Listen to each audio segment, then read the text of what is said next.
The older siblings have only a little time left before they are pushed out.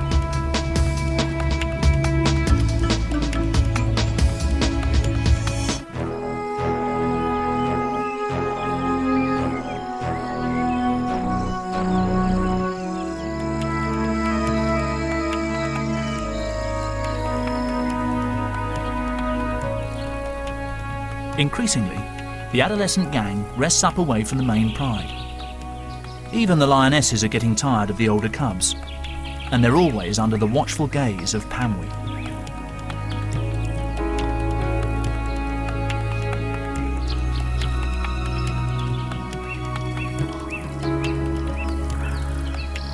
Such a formidable coalition.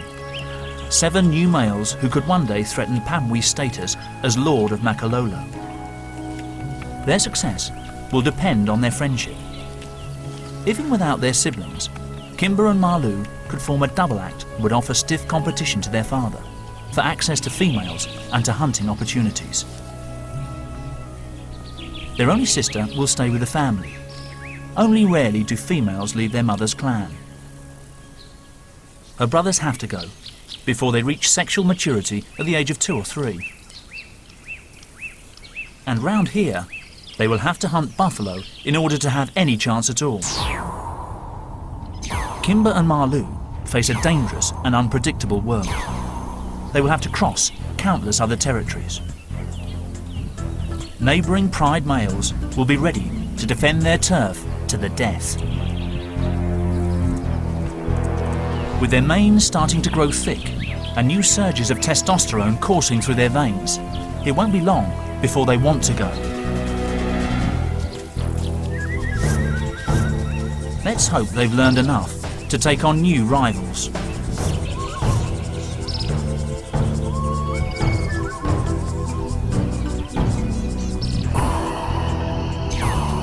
They have come a long way.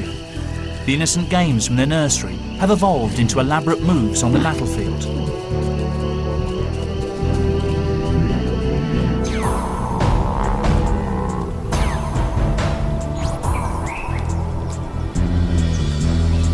It's taken months of trial and error, but finally, Kimber and Malu and the rest of the brothers rise to hunt as one. And today, suddenly, everything seems different. They are seeking the ultimate challenge, and this time will tackle it in their very own way.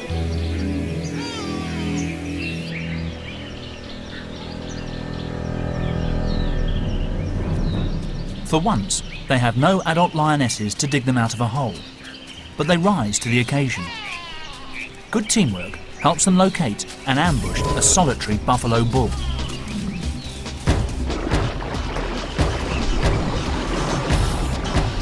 The old bull knows lions hate getting their feet wet. Plunging in buys him time.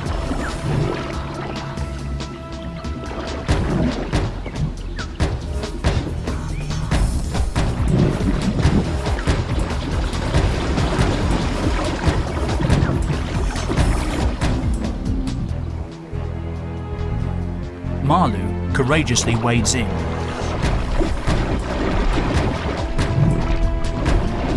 Out of his depth and alone, he can do nothing. And what's more, this bull has attitude.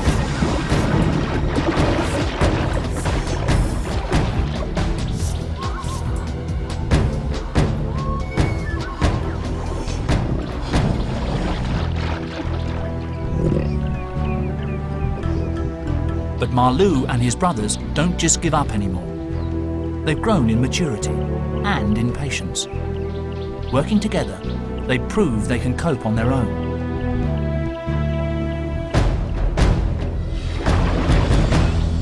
The buffalo bull remains under siege.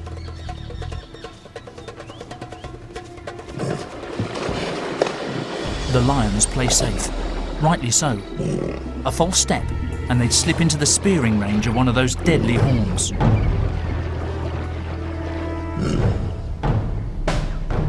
They stake out the bank, harassing and wearing down the cornered buffalo.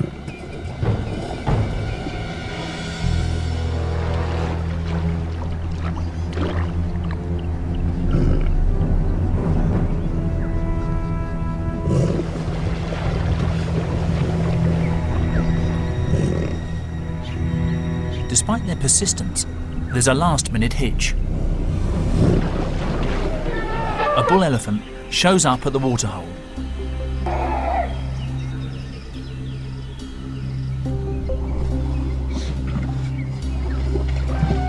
It's a distraction, which the buffalo seizes as a chance to escape.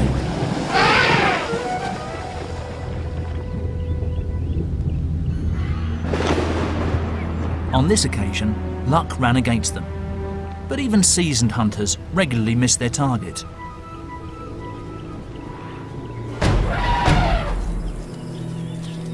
The elephant may have thwarted their attack, but the experience undoubtedly sharpened. Aware of their growing stature, Pamwi sprays his territory.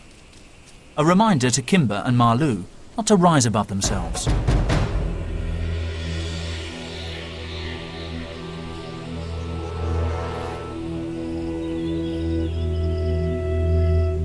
The good times are over. By June, everything dries up again.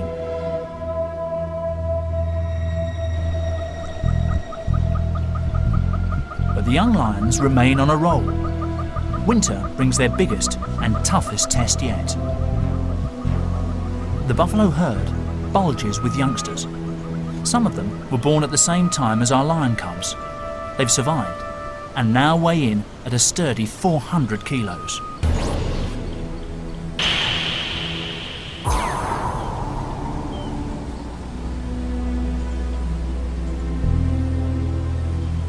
More muscle to strengthen the buffalo line of defence.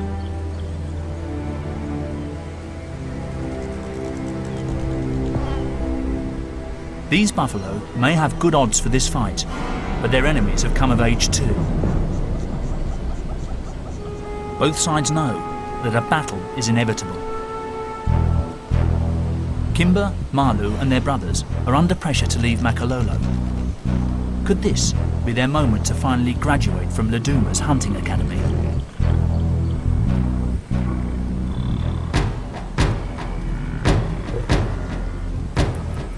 Laduma does what comes naturally to her and spearheads the attack. After several mock charges, they succeed in isolating a young buffalo. Kimber claws into her back to hold her. The adult buffalo turn back, but the lions remain focused. Staying well away from the sharp end, Malu and Kimber finally help Laduma bring the animal down.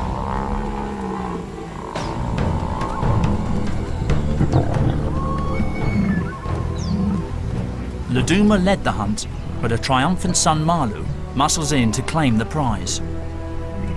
Question is, what will he do next? The buffalo haven't given up, so Laduma sets off to confront them again.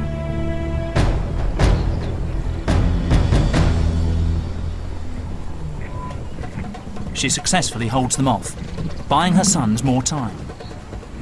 Although the cubs have been a great help, it looks like the final responsibility still falls to their mother. She goes straight for the windpipe. Suffocation brings death in minutes.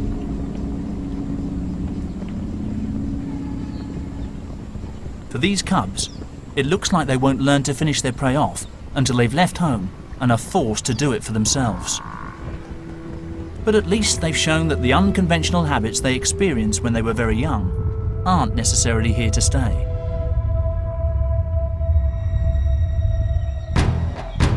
Under intense pressure, this new generation has learned what it takes to be noble, efficient killers. Just in time.